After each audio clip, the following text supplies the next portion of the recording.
नमस्कार दोस्तों, बुजुर्गों की चर्चा इस चैनल में आप सबका एक बार स्वागत करता हूं। आज मैं चल रहा हूं मथुरा के पंकज जी महाराज आए हुए हैं सत्संग करने के लिए, जो कि हमारे उत्तर प्रदेश के जौनपुर डिस्ट्रिक्ट में चौराहा नामक गांव में इनका सत्संग होने वाला है।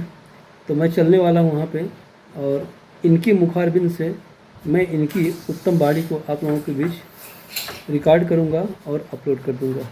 तब तक आप इंतज़ार करें और इस वीडियो में आपको बहुत कुछ सीखने को मिलेगा, क्योंकि ये जय गुरुदेव के मथुरा वाले पंकज जी महाराज हैं और बड़ी ही अमृत वाणी के रूप में ये अपने वक्तव्यों को पूरा करते हैं। तो इस वीडियो में आपको यही सब देखने को मिलेगा और भारी भरकम भीड़ के साथ इनका स्वागत करते हैं लोग और बड़ा ही अच्छा माहौल दिखता है और बहुत ही कुछ सीखने को मिलता है।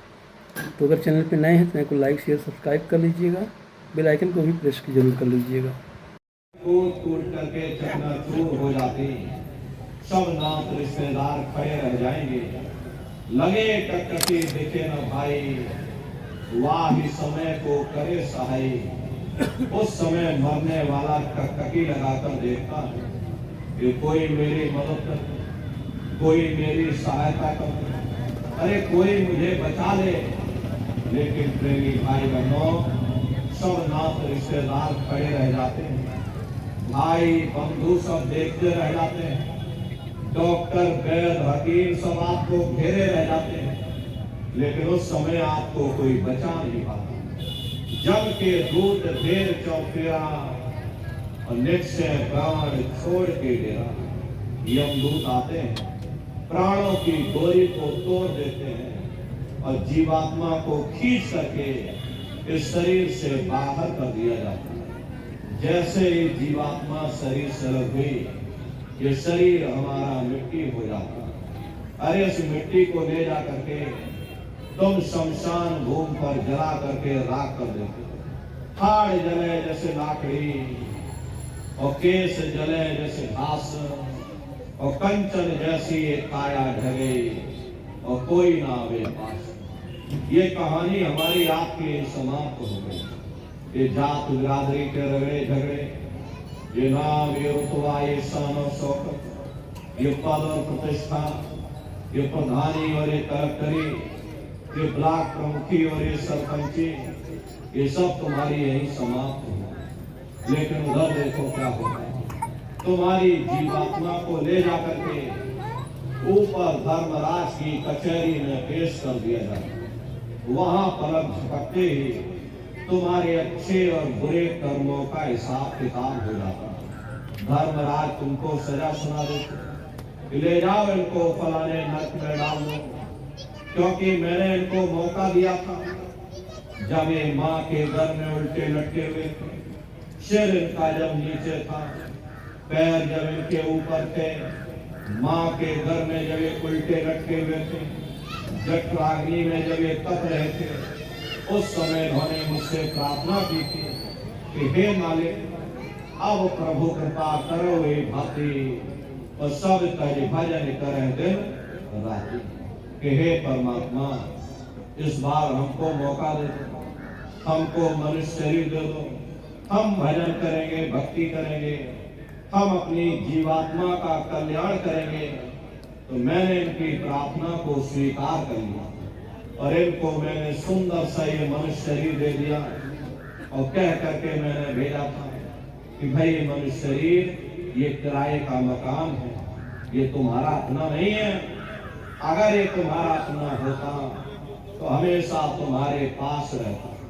ये तुम्हारा अपना नहीं, ये मैंने तुमको कुछ समय के लिए किराए का ये मकान दिया है। हाँ, तुम अपनी जीवात्मा को मेरे किराए के मकान में बैठा करके मालिक की भक्ति करके अपनी सोई हुई जीवात्मा को जगा लेना, अपनी जीवात्मा का कल्याण करा लेना। अरे मैंने कुछ समय के लिए तुम सबको ये किराए का मकान दिया है और जब समय पूरा होगा तो मैं अपने सिपाहियों को ऊपर से भेजूंगा और उस समय पर तुम मेरे किराए के मकान को खाली कर देना। लेकिन इतना ध्यान रखना, कि जैसा साफ सुथरा मैंने तुमको ये किराए का मकान दिया है, वैसा ही साफ सुथरा तुम मुझको वापस लौटाना। लेकिन इस किराए के मकान में बैठकर इन्होंने बुरे खोटे पाप कर्म कर डाले। मेरे किराए के मकान को इन्होंने अपने कर्मों से गंदा कर दिया, इसलिए कर्मों की सजा इनको मिलेगी। ले जाओ इनको फलाने नर्क में डाल दो। महात्मा कभी झूठ नहीं बोलते। महात्माओं ने जब साधना किया और साधना करके जब ऊपर गए और ऊपर जा करके जब उन्होंने नरकों का हाल देखा, तो हमारी आपकी जानकारी के लिए उन्होंने धर्म ग्रंथों में लिख दिया कि लोह के खम्भ तपत के माही, जहां जीव को ले चिपकाई वहां बड़े बड़े लोहे के खंभे अग्नि से धधक धधक कर लाल हो रहे हैं। अरे वाह ही समय की कहा सुनाई, लोहा अगन धमन धोकाई, जो धमन से धोक लोहारा, लोहा जो अग्नि में डाला। जिस तरह से लोहार लोहे को अग्नि की भट्टी में तपा तपा करके लाल कर देता, ऐसे ही प्रेमी भाई बहनों, उन नरकों में भी बड़े बड़े लोहे के खंभे अग्नि की भट्टी में तप करके लाल हो रहे हैं। ऐसे खोटे जीवों को उन्हीं तपते हुए खंभों के ऊपर लिटा दिया जाता है। अरे जीव हाय हाय करके चिल्लाता है, तड़प तड़प जीव जुलम बुखारी, तपत खम्भ दुखी उपजे भारी। असहनीय वेदना होती है, असहनीय दुख और दर्द होता है। जीव वहां रोता और चिल्लाता रहता है। लाखों लाख योजन मील तक तुम्हारे रोने चीखने चिल्लाने की आवाज उन नरकों से होकर के गुजरती है। लेकिन प्रेमी भाई बहनों, वहां कोई तुम्हारी पुकार सुनने वाला नहीं, कोई तुम्हारी दर्द भरी आवाज को सुनने वाला नहीं। ये दुर्दशा क्यों हो गई? क्योंकि हम लोग मनमुखी हो गए, मन के कहे पर चलने लग गए। मन के कहे पर चल करके बुरे खोटे पाप कर्म करने लग गए। कर्मों का ये जखीरा अंबार के अंबार हमने अपने सिर पर लाद लिए। आज भी कर्मों का हम आप भोग पा रहे हैं। अरे महात्मा कहते हैं नर के अनेक और हैं, कहाँ लगे कहो बखान, दुख भुगते यह जीव जो, जाने जो भोग समान। कहते वह एक नर्क नहीं, ऐसे वहां पर अनेकों अनेक नर्क बने हुए, अलग अलग बुरे खोटे पाप कर्मों के वहां पर अलग अलग नर्क बने हुए। गरुड़ पुराण में 36 प्रकार के नरकों का वर्णन किया गया। कुंभी नरक निदान्य है, पड़े जीव जग जाए, सिर समेत डूबा रहे, सदा नरक के माही। कुंभी कहते हैं घड़े के आकार का बड़ा विशाल नरक वहां बना, दुनिया भर का मवाद उसमें भरा, बड़ी भारी बदबू उसमें से आती है। जीवों को ले जाकर उसी में डाल दिया जाता है। कुंभी नरक कल्प लोवासा, मुख में नरक नाक में श्वासा। कल्प लोवासा यानी 1000 चौकड़ी युग का एक कल्प होता है, और कल्प लोवासा यानी युगों युगों तक ये जीव नरकों की सजा को भोगता रहता है। और नरकों की सजा भोगने के बाद में इन्हीं जीवों को सीधे मनुष्य शरीर नहीं दिया जाता, बल्कि ले जाकर के 4 खान 84 लाख योनियों में डाल दिया जाता है। जैसे बच्चा होता है, अब बच्चा पहले कक्षा 1 पास करेगा, फिर कक्षा 2 में जाएगा। ऐसे ही प्रेमी भाई बहनों, वहां पर भी पूरा चैनल बना हुआ।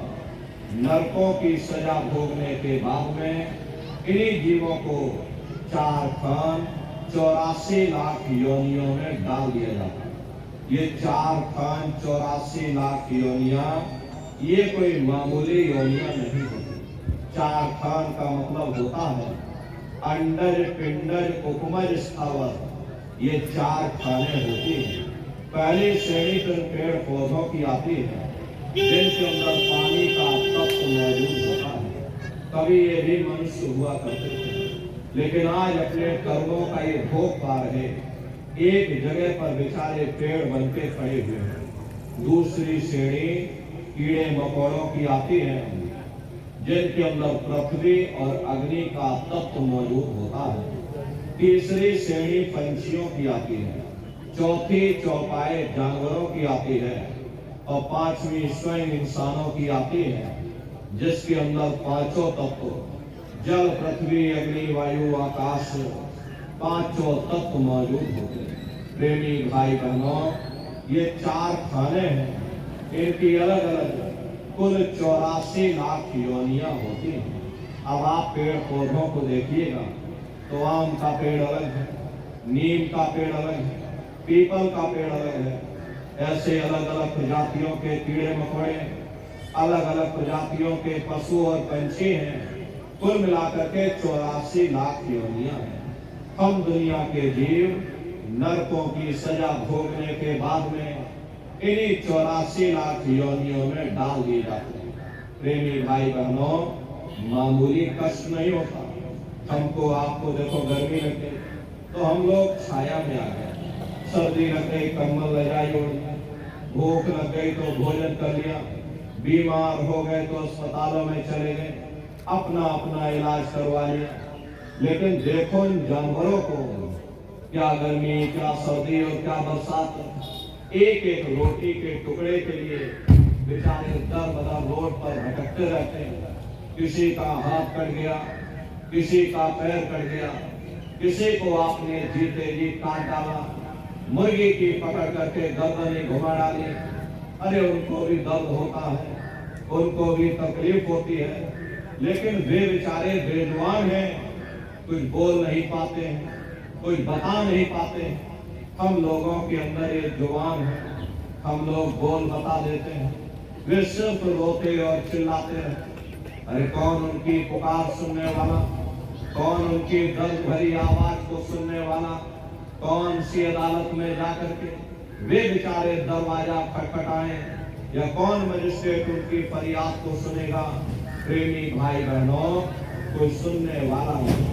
अरे कई जन्म भय की पतंगा, कई जन्म भय मीन कुरंगा, कई जन्म पंखी सब कोयो, कई जन्म हैवर वृत गयो, मिल जगदीश मिलन की बरिया, चिरंकार यह देश है। करोड़ों करोड़ युगों से हम आप नरकों की सजा भोगने के बाद में फिर कभी कीड़े पतंगों की योनि में डाल दिए जाते, कभी पेड़ पौधों की योनि में डाल दिए जाते, तो कभी हम लोगों को पशु और पंछियों की योनि में डाल दिया जाता।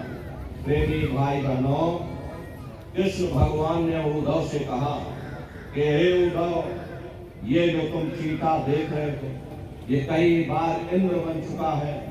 प्रेमी भाई बहनों, जब स्वर्गों का राजा इंद्र वह अपने कर्मों के कारण चीता बन सकता है, तो हम दुनिया के जीवों का क्या हाल होगा, हम लोग कभी उस पर विचार नहीं करते। धृतराष्ट्र ने कृष्ण भगवान से पूछा कि हे केशव, मैं अंधा क्यों हूँ? मुझे 100 जन्मों की खबर है, मैंने इन 100 जन्मों में कोई ऐसा कर्म नहीं किया जिससे कि मैं अंधा होता। कृष्ण भगवान ने सिर पर हाथ रख करके कहा, जरा और पीछे जाकर के देखा तो 106 जन्म का कर्म किया। प्रेमी भाई बहनों, ये कर्मों का बड़ा पेचीदा संसार है। यहाँ तुम जैसे कर्म करोगे वैसा फल तुमको मिलेगा। कर्म भूत सब जग को लागा, परिया से बचे नहीं कोई जागा। कर्मों का ये भूत सारे संसार के जीवों को लगा हुआ है। कर्मों के वशीभूत होकर के ये मनुष्य बार बार जन्म लेता और मरता है, नरकों की सजा को भोगता है, और फिर कर्मों के ही कारण ये जीव 4,84 लाख योनियों में भटकता है। प्रेमी भाई बहनों, 84 लाख योनियों की सबसे जो आखिरी योनि होती है वो गाय और बैल की योनि होती है। अरे गाय स्त्री का रूप लेती है और बैल पुरुष का रूप लेते हैं। ये ठीक उसी प्रकार से ये मनुष्य ही उत्तम से उत्तम है, लेकिन इंसान इसकी कद्र नहीं करता।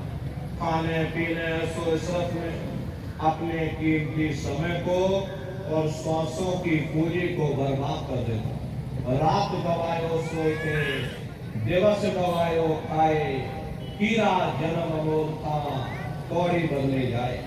भगवान राम ने कहा, बड़े भाग्य मानुष मन पाया, सुर दुर्लभ सब ग्रंथ ही गाया।